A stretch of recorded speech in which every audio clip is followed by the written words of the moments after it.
तो क्योंकि समय कम है तो हम सोचा उसको एक प्लान करके डिस्कस करें तो शायद अच्छा रहेगा। तो जो अनात्म लक्षण का प्रवचन है, मैंने उसको हिंदी रूपांतर संक्षेप में यहाँ लिखा है। तो हम देखना चाहते हैं कि अनात्म भगवान क्यों कह रहे हैं, किस कारण से कह रहे हैं। वो कहते हैं कि यदि रूप आत्मा होता तो हमें कष्ट नहीं देता, और हम अपने रूप के बारे में कह पाते मेरा रूप ऐसा हो, मतलब वो हमारा, क्योंकि रूप अनात्मा है, रूप हमें कष्ट देता है, और हम ये नहीं कह पाते कि मेरा रूप ऐसा हो ऐसा ना हो। मतलब हमारा कोई रूप पे कंट्रोल नहीं है, वो अपनी तरह से अपने प्रकृति नियमों के हिसाब से बदलता रहता है। और यही बात वेदना, संज्ञा, संस्कार, विज्ञान, बाकी खंडों के प्रति भी यही सब चीजें। तो किसी के बारे में, किसी भी खंड के बारे में हम ये नहीं कह सकते कि मेरी इच्छा के अनुसार चले। एक उन्होंने ये कारण बताया, और दूसरा कारण कहते हैं कि वो अनित्य है, नित्य नहीं है और हमेशा बदलता रहता है, और क्योंकि अनित्य है तो वो हमारा आत्मा नहीं हो सकता, क्योंकि वो दुख का कारण है। तो इस प्रकार से जानते हैं बेसिकली कि पांचों खंड अनित्य हैं, दुख हैं, अतः है अनात्मा। तो प्रश्न यही आता है कि उस पर हमारे वश में नहीं है। तो सामान्यतः हम इतने से खुश होकर आगे बढ़ जाते हैं। तो आज इसको हम प्रश्न पूछते हैं, वो अनित्य क्यों है, हमारे वश में क्यों नहीं है। और उस डायरेक्शन में हम सोचना शुरू करें तो हमें मालूम पड़ता है कि वो इंटरडिपेंडेंट है, जो परिस्थितियों पर निर्भर करते हैं। कैसे निर्भर करते हैं? रूप को ही देख लीजिए, अपने शरीर को ही देख लें। प्रतिक्षण बाहर की वायु भीतर जाती है और भीतर से बाहर आती है। तो जो वायु अंदर गई वो हमारी हो गई, फिर बाहर आई तो हमारी नहीं रही क्या? तो हमारी कुछ शरीर का पार्ट बाहर चला गया क्या? और ये वायु जो है वो सारे वायुमंडल में जो है वो सभी प्राणियों में जाती है। पेड़ पौधे, पशु पक्षी, मनुष्य और मनुष्यतर जो भी हो इस प्लेनेट पे, वे सभी वही वायु का सांस ले रहे हैं और छोड़ रहे हैं, सांस ले रहे हैं, छोड़ रहे हैं। पौधे उसके कार्बन डाइऑक्साइड को कुछ ऑक्सीजन में बदलने की कोशिश करते हैं, हम उसको ऑक्सीजन को कार्बन डाइऑक्साइड बनाते हैं। एक साइकिल है प्रकृति का जो चलता रहता है। और जैसे जैसे प्रकृति में इम्बैलेंस होता है तो वो साइकिल में डिस्टर्बेंस होती है, कार्बन डाइऑक्साइड कंटेंट बढ़ता जा रहा है और परेशानी हो रही है। लेकिन ये तो सत्य है कि रूप जो है प्रतिक्षण वायु तो बाहर से आ ही रही है। और इसी तरह से जल, भोजन, एवरीथिंग कम्स फ्रॉम आउटसाइड। पृथ्वी पृथ्वी से भोजन बनता है, वो आता है। जल हम पीते हैं और जल भी भोजन बनाने में काम आता है। और धूप जो है, अग्नि धातु जो है वो भी आती है। तो जो चार धातुओं की बात होती है, पृथ्वी, जल, अग्नि, वायु, वो सारी धातुओं से बना हुआ ही हमारा शरीर है।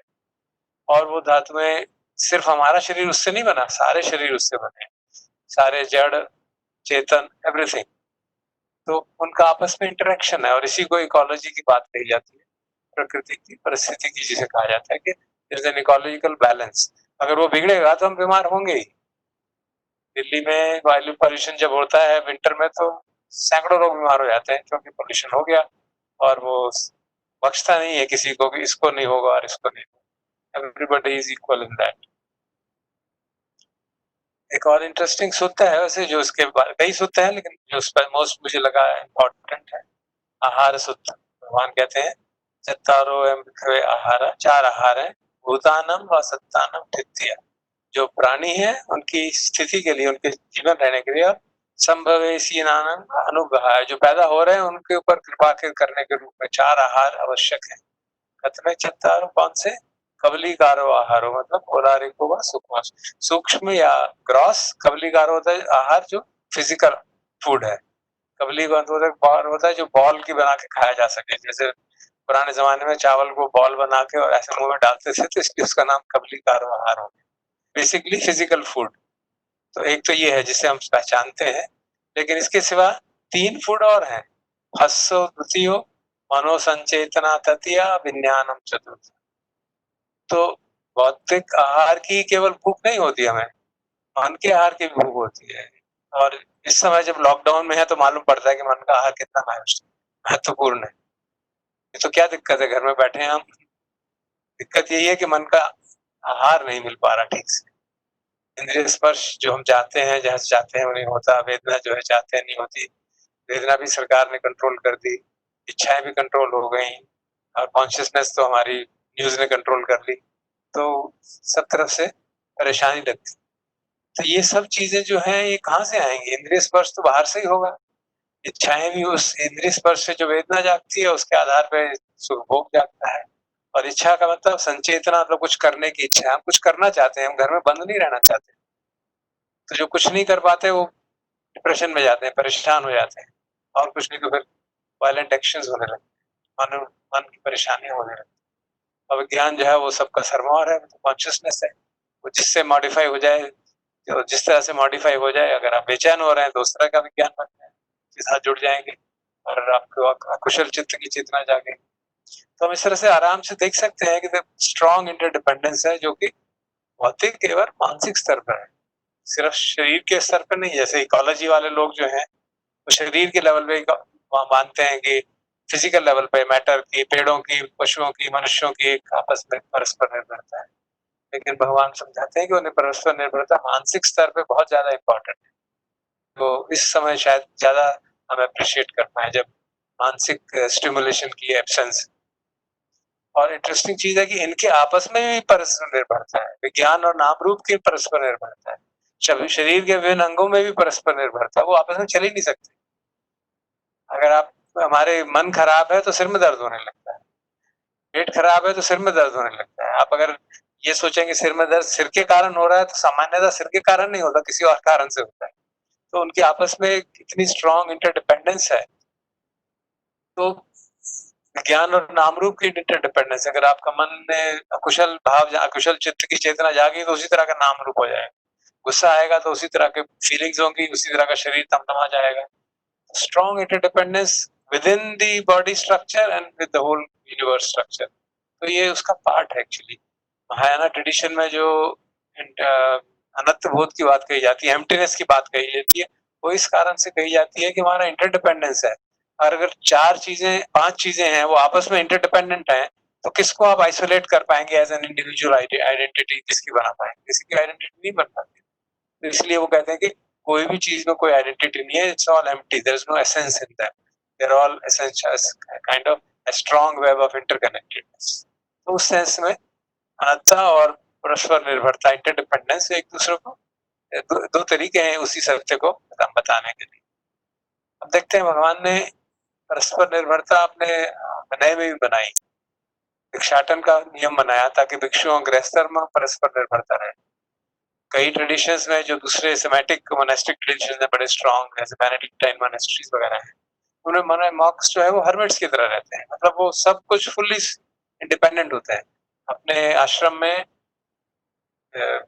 जो खाना खाना है उनको वो देंगे, सब्जी, फल, गेहूं, उसी को बनाएंगे, उसी को खाएंगे, ताकि वो लोगों पे बोझ ना बने। वहां पे वो कंसेप्ट है कि हम इंडिपेंडेंट रहें, लोगों पे बोझ ना बने। यहाँ पे कंसेप्ट ये है कि परस्पर निर्भरता रखी जाए। भिक्षु अपने से अलग रह के गृहस्थों को त्याग दें, ऐसा ठीक नहीं। भिक्षुओं को गृहस्थों पर डिपेंड करना चाहिए और उनको उसके बदले में धर्म का दान देना चाहिए, और गृहस्थों को भिक्षुओं को दान देना चाहिए ताकि उनके लिए पुण्य के बारे में पढ़े और वो धर्म में आगे बढ़ पाए। तो इस तरह से देखेंगे धर्म का एक फंडामेंटल स्ट्रक्चर है परस्पर निर्भरता। और इसी तरह प्रकृति की परस्पर निर्भरता स्पष्ट है। वनस्पति की, पशु, पक्षी, मनुष्य सब आपस में परस्पर निर्भर है। एक भी इम्बैलेंस हुआ तो सारा सिस्टम गड़बड़ा जाता है। इसमें वनस्पति, पशु, पक्षी तो टोटली प्रकृति के नियमों के अनुसार चलते हैं, क्योंकि उनकी कोई फ्री विल नहीं होती, they don't have a choice. मनुष्य ही एक है जिसकी फ्री विल है, जो चॉइस है, क्योंकि उसमें सोच समझ कर निर्णय करने की क्षमता है। वो तात्कालिक और दीर्घकालिक सुख की समझ है कि ये इमीडिएट प्लेजर है, ये लॉन्ग टर्म हैप्पीनेस है, उसमें फर्क कर सकता है मनुष्य अगर चाहे तो। उसमें आत्मनिरीक्षण की योग्यता है, वो देख सकता है कि ऐसा करने से क्या हो रहा है, मुझे मुझे अच्छा लग रहा है, बुरा लग रहा है, मुझे दोष दुख हो रहा है, सुख हो रहा है। उसमें प्रज्ञा जलाने की आवश्यकता, वो सत्य को गहराई तक जान सकता है। लेकिन दुर्भाग्य से इस समय की वस्तु स्थिति ये है, ऐसा करने वाले लोग बहुत कम है, आटे में नमक जितने भी शायद ना। तो कारण क्या है? अनात्म बोध का कोई कारण नहीं, जान कोई मतलब ही नहीं है, समझ ही नहीं है उस बात की। इसलिए आत्म केंद्रित जीवन, आत्म नहीं है तो आत्म है, तो आत्म केंद्रित जीवन। और हालांकि परस्पर निर्भरता स्पष्ट है, बड़े शहर तो एकदम परस्पर निर्भर है। अगर एक भी यूनिट खराब हो जाए, बिजली वाले लोग काम करना बंद कर दे, सफाई कर्मचारी काम करना बंद कर दे, दूध देने वाला स्ट्राइक पे चला जाए, तो सारा शहर टूट जाए। इतना स्पष्ट है, फिर भी उसकी उपेक्षा की जाती है। तो क्यों? कि इंद्रिय सुख के जाल में इसे बुरी तरह से फंसे हुए हैं कि हमें मालूम ही नहीं पड़ता कि क्या हो रहा है, क्या करना चाहिए। और राग, द्वेष और वश के वशीभूत हम भूल गए हैं कि वह भी एक प्रकृति का अंग है। जैसे पेड़ हैं, जैसे पशु हैं, जैसे पक्षी हैं, वैसे मनुष्य भी प्रकृति का अंग है, वो उसके मालिक नहीं। दुर्भाग्य से क्योंकि हमें बुद्धि है, सोचने की शक्ति है, इंडिपेंडेंट जजमेंट की शक्ति है, हमने ये सोच लिया कि हम क्योंकि प्रकृति को हम मैनिपुलेट कर सकते हैं, बट हम ये भूल जाते हैं कि प्रकृति को हम मैनिपुलेट करेंगे तो as a part of nature, not as the lord of nature. और इसी कारण से परेशानी इस समय संसार में आ रही है, क्योंकि प्रकृति के नियमों के अनुसार ही हमने क्योंकि अपने को मालिक मान लिया, जो हमारे मन में आया किया, इस समय विनाश के कगार में। एक्चुअली महामारी तो नई चीज है, जलवायु परिवर्तन तो पिछले 50 सालों से लोग कहे जा रहे हैं, साइंटिफिकली स्टडी हो चुका है। कार्बन डाइऑक्साइड कंटेंट इतना बढ़ चुका है, ग्लोबल वार्मिंग इतनी स्पष्ट है, ग्लेशियर्स मेल्ट हो रहे हैं, अंटार्कटिका मेल्ट हो रहा है, आर्कटिक आइसबर्ग्स मेल्ट हो रहे हैं, समुद्र का लेवल बढ़ रहा है, तूफान आए जा रहे हैं, वेदर सब ऊपर से नीचे गड़बड़ हो रही है। धरती का पानी हमने ज्यादा सोख लिया, उससे भूकंप की परिस्थिति आ रही है दिल्ली में, जैसे पिछले 6 हफ्तों में 12 भूकंप आ चुके हैं एनसीआर में। तो ये सब क्यों हो रहा है? क्योंकि हमने जो सामंजस्य था, जो इकोलॉजिकल बैलेंस था, वो तोड़ दिया। हमने अपने को मास्टर समझ लिया कि हम जो चाहें कर सकते हैं। और अगर देखें तो ये महामारी भी एक तरह से प्रकृति के नियमों का उल्लंघन है। वो खास तौर पे जो हमारी इंटरकनेक्टेडनेस है at the level of mind, at the level of compassion, वो सबसे बड़ी प्रॉब्लम। एक्चुअली हमारी क्षमता तो है मैत्री की, करुणा, मुदिता, उपेक्षा की, ये हमारी क्षमताएं हैं, पर हम राग, द्वेष और मोह के अनुसार ही काम कर रहे हैं। तो यहाँ से यहाँ हम कुछ जाना है अगर हमें सचमुच में समाज में बचना है, नहीं तो परेशानी ही परेशानी होने वाली। महामारी को लोग अगर आप देखें कि पहले इसको पूरा कर लेते हैं। ये जो मैत्री, करुणा, मुदिता, उपेक्षा, ये कोई बाहर से हमको लेके आना ऐसा नहीं है, ये शुद्ध चित्त की स्वभाव है, नैसर्गिक स्वभाव। हर आदमी जब शांत होता है, उसको किसी को दुखी को देखता है तो उसके मन में करुणा ही जागती है, अनलेस वो बिल्कुल साइकोटिक हो गया है। अपने दोस्त को देखता है तो उसको प्रसन्नता ही जागती है, दोस्त की खुशी को देखता है तो प्रसन्नता जागती है। स्वाभाविक है, इसमें कोई आर्टिफिशियलिटी नहीं है। दिक्कत ये हो गई कि चित्त शुद्ध रहा नहीं, उसकी जो डिफाइलमेंट्स आती हैं, विकार आते हैं, राग, द्वेष और मोह, वो उसको इतना, हम उसको इतना चिपक जाते हैं कि भूल जाते हैं कि शुद्ध चित्त नाम की कोई चीज। भगवान की शिक्षा में ये सब स्पष्ट है, ये बातें। और जो सबसे बड़ी इंपॉर्टेंट बात जो आप बार बार उसमें पाएंगे, हमने जब धम्म पढ़ पाया था उसमें बार बार आता था, अत्तानम उपभोग कत्वा हन्यति न हन्ये। वो दूसरों को अपने जैसा मानता है, which is the fundamental rule of all religious traditions, जिसे गोल्डन रूल भी कहा जाता है, कि दूसरों के प्रति वैसा ही व्यवहार करो जैसा तुम अपने प्रति चाहते हो। सिंपल सी बात है, इतनी सी बात भी हम समाज से कर नहीं पाते।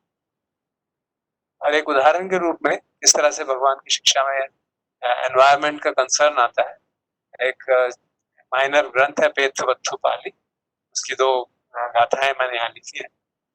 यस्य रुक्षस्य, बड़ी सुंदर है, आप हिंदी में भी समझ जाएंगे। यस्य रुक्षस्य छायाया इसीदेय सयेयव न तस्य शाखम भज्येय मित्युद्भो पापको।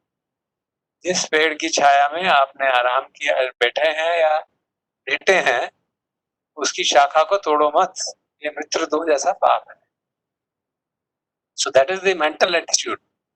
These are the kind of attitudes which you inculcate. उसी का दूसरा पार्ट है, यस्य रुक्षस्य छाया निशीदेय सयेयव न तस्य पत्तम विद्येय। उसके पत्ते भी मत तोड़ो, वो भी मित्र दो है। तुम अपने मित्र के हाथ थोड़ा तोड़ सकते हो, अपने मित्र की उंगलियां थोड़ा तोड़ोगे। तो उस तरह से समझाया गया उसमें। और एक्चुअली भिक्षु विनय में पेड़ पौधे फूल तोड़ना बिल्कुल वर्जित है, अलाउड नहीं। और पशुओं के प्रति जो क्रूरता इस समय समाज में फैली है, वही सारे समाज में हिंसा का आधार है। जो इतनी हिंसा हो रही है डिफरेंट लेवल्स पे, इतनी समझदारी होने के बाद, इतनी सजगता होने के बावजूद भी, उसी कारण से है कि पशुओं के प्रति क्रूरता है। और जब आप पशुओं के प्रति क्रूर हैं तो आप मनुष्य के प्रति भी क्रूर हो जाएंगे, उसमें कोई देर नहीं लगती। और जो कोरोना वायरस है, मुझे लगता है ये इसका प्रकोप जो है, इसी का परिणाम है कि हम क्रूरता से पशुओं के साथ हैंडल करते हैं, और वो क्रूरता का नेचुरल लॉ के हिसाब से इसका प्रकोप अब हमारे पे आ रहा है। क्योंकि ये वायरस कैसे बना, अगर आप विचार करें, बेसिकली हमने इकोलॉजी को डिस्टर्ब कर दिया। मनुष्यों की पॉपुलेशन बढ़ती जा रही है, पशुओं की पॉपुलेशन घटती जा रही है, और जो वायरस एनिमल बॉडीज पे सेफली रहते हैं, ये जो कोरोना वायरस जिसकी इतनी परेशानी हो रही है, ये बैट्स की बॉडी पे आराम से जीता है। ना बैट्स को परेशानी है ना उसको परेशानी। आफ्टर कोरोना वायरस का भी तो जीने का हक है, तो उन पे आराम से जीता है। अगर आप बैट सारे खा ही जाएंगे तो कहीं ना कहीं तो जाएगा, क्योंकि वो तो आपको दिखता नहीं, उसको तो आप खा नहीं सकते। तो उसने अपना एक और होस्ट ढूंढ लिया और उस होस्ट से वो मनुष्य में आ गया। स्वाभाविक है कि इसके एक योनिसो मनसिकार किया जाए तो उसके रूट पे हम ही इन्वॉल्व है, हम लोगों का ही जो हम मतलब सारे समाज का जो कलेक्टिव एक्शंस हैं, कलेक्टिव कर्म है इस तरह के कि हम लोग पशुओं के प्रति क्रूरता का व्यवहार करते हैं, और ये पशुओं का इम्बैलेंस हो रहा है। कितनी स्पीसीज समाप्त हो गई पशुओं की, हमको प्रिजर्व करने पड़ रहे हैं टाइगर्स को, और न जाने उनके कारण भी कितने वायरस होंगे जो उनकी बॉडी पे रहते हैं। किसी दिन वो भी समाप्त हो गए तो वो भी इधर आ जाएंगे। मैंने पिछले 500 सालों में जो जितने भी इस तरह की महामारियां हुई उनको देखा, वो सब महामारियां पशुओं के कारण ही हुई। तो ये WHO की रिपोर्ट है, UNFA की रिपोर्ट है, world livestock 2013। 70% of the new diseases that have emerged in human beings in recent decades are of animal origin. क्यों है वो? क्योंकि आपने एनिमल्स की पॉपुलेशन को सिस्टमैटिकली खत्म कर दिया। आप कल्टीवेट कर रहे हैं स्पेसिफिक एनिमल्स को, वो भी आउट ऑफ क्रूएलिटी। और जो जिस तरह से ट्रीटमेंट हो रहा है, जिस तरह से मार्केटिंग हो रही है, ये मैंने एक और सेंटेंस पढ़ा था एक जगह, वेट मार्केट, ये सब उसकी FAU की WHO की रिपोर्ट का पार्ट है। ये wet markets a continuing source of severe acute respiratory syndrome and influenza. It was written in जब सार्स आया था, और जो अब ये कोरोना वायरस है वो भी वेट मार्केट के कारण ही आया है। अगर आप वेट मार्केट समझते हो क्या होती है, जहाँ पे कि जिंदा पशु लाए जाते हैं, पक्षी लाए जाते हैं, और लोग कहते हैं मुझे ये चाहिए ये चाहिए, वहीं पे उसको मार के उनको दे दिया जाता है, उनको बेचा जाता है इस तरह से। अगर आप उसके फोटो देखेंगे तो दिल दहल जाता है कि क्या हो रहा है, किस तरह से लोग वहां आते होंगे, किस तरह से वहां लोग। तो जो राग द्वेष और मोह से प्रेरित जीवन है, उसका ये परिणाम होना स्वाभाविक, क्योंकि हमने अपनी इंटरडिपेंडेंस को नहीं समझा, और उसके कारण इम्बैलेंस हो गया। इम्बैलेंस होगा तो स्वाभाविक रूप से परेशानियां होगी, और कोरोना वायरस का तो इलाज निकल भी जाएगा। ग्लोबल वार्मिंग का इलाज निकालने की तो हमारे पास शायद क्षमता ही नहीं रही, खत्म ही होगी टाइम। क्योंकि मैं मुझे याद है 25 वर्ष पहले जब हम इसकी स्टडी कर रहे थे, 25-30 साल पहले, तब कहते थे कि 20-25 साल तक अगर हमने कुछ कर दिया तो ठीक है, नहीं तो फिर इट बिकम इन अनमैनेजेबल। और शायद हम अनमैनेजेबल लिमिट तक आ चुके हैं, क्योंकि आर्कटिक के वो आइसबर्ग्स हैं, जो millions of tons of ice है, वो मेल्ट हो रहे हैं। वहां पे हमेशा बर्फ रहती थी, आजकल वहां बीच में लेक्स बन गई हैं पोलर बियर के। समझ नहीं आ रहा है क्या हो रहा है। अंटार्कटिक में भी बर्फ पिघल रही है, ग्लेशियर्स मेल्ट हो रहे हैं। और अगर ये आप समझिए, अगर ग्लेशियर खत्म हो गए, सारी नदियां खत्म हो गई, तो प्रकृति में हम जिए कैसे? So it's a very major issue कि हम अपने धर्म की समझ को उसको एक्सपैंड करें, अनात्म बोध को परस्पर निर्भरता के रूप में जानें, और उसके महत्व को समझें और उसके अनुरूप अपना जीवन बदलें। क्योंकि अगर जीवन नहीं बदलेंगे तो कोई परेशानी सॉल्व नहीं हो सकती। और ये बात आज से सिर्फ हम नहीं, क्या साइंटिस्टों ने भी ये बात समझी। मैं यहाँ पे अंत में 10 कोटेशन दे रहा हूँ। एक अल्बर्ट आइंस्टीन का कोटेशन है यहाँ, no problem can be solve from the same level of consciousness that created it.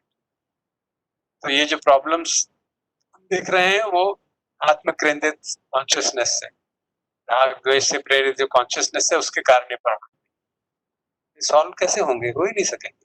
इस तरह से हम चाहें कि हम हमारा ग्रीड बना रहे, हमारा सेपरेशन, सेंस ऑफ सेपरेशन बनी रहे, मैं हूँ, आत्म केंद्रित जीवन बना रहे, और प्रॉब्लम को हम टेक्नोलॉजी से सॉल्व कर देंगे, ऐसा होने वाला नहीं, संभव।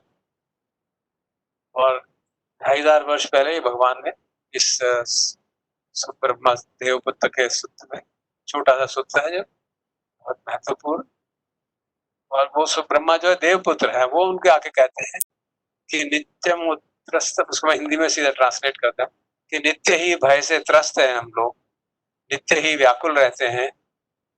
जो अभी मुसीबतें नहीं आई हैं उनको सोच के व्याकुल रहते हैं, और जो आई हुई हैं उनको हैंडल करने में व्याकुल रहते हैं। तो अगर कुछ तरीका है जिससे कि भय से निकल जाए तो आप हमें बता दीजिए, हम पूछ रहे हैं।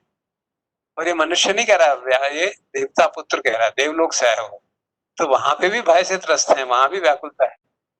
धरती पे क्या हाल होगा तो आप सोच सकते हैं। भगवान का क्या उत्तर है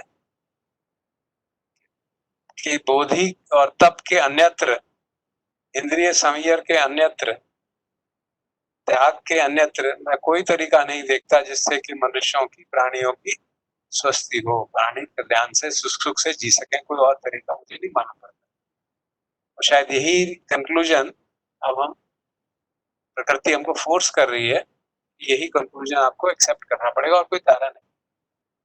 बोधि का मतलब क्या हुआ कि आप में शुद्ध चित्त हो, आप चीजों को ठीक से देख पाए। शुद्ध चित्त होगा तो मैत्री करुणा मुदिता अपने आप प्रस्फुटित होगी।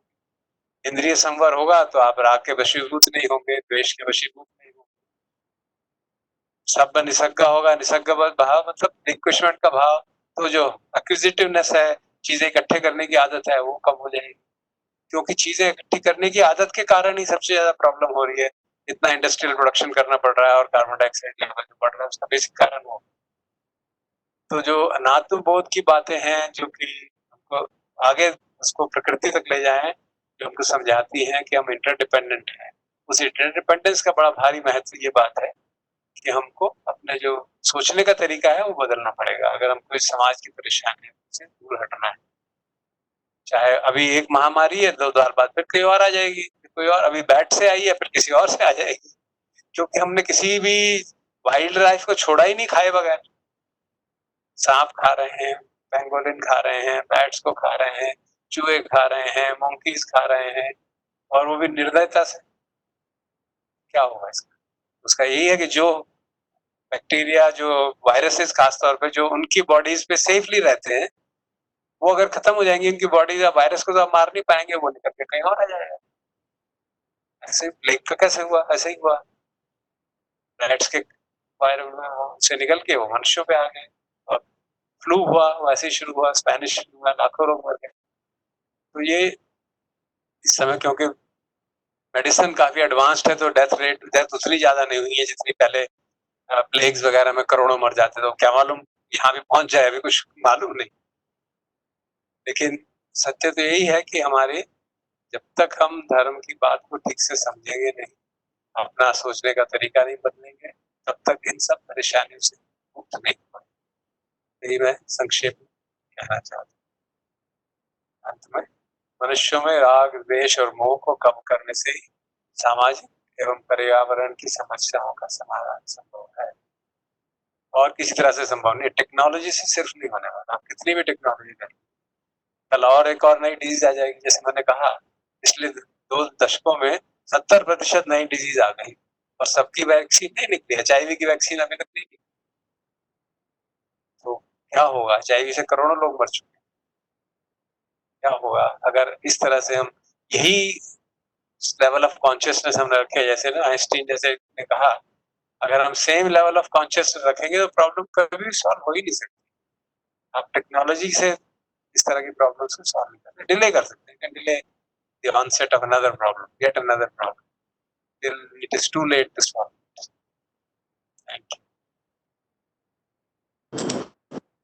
Thank you sir. ये भी हमारा एक तरीके का मोह ही है, इग्नोरेंस है कि हम सोच रहे हैं कि सोल्यूशन टेक्नोलॉजी में है, जबकि हमें वापस अपनी ओर ही देखना है, सोल्यूशन हमारे अंदर ही है।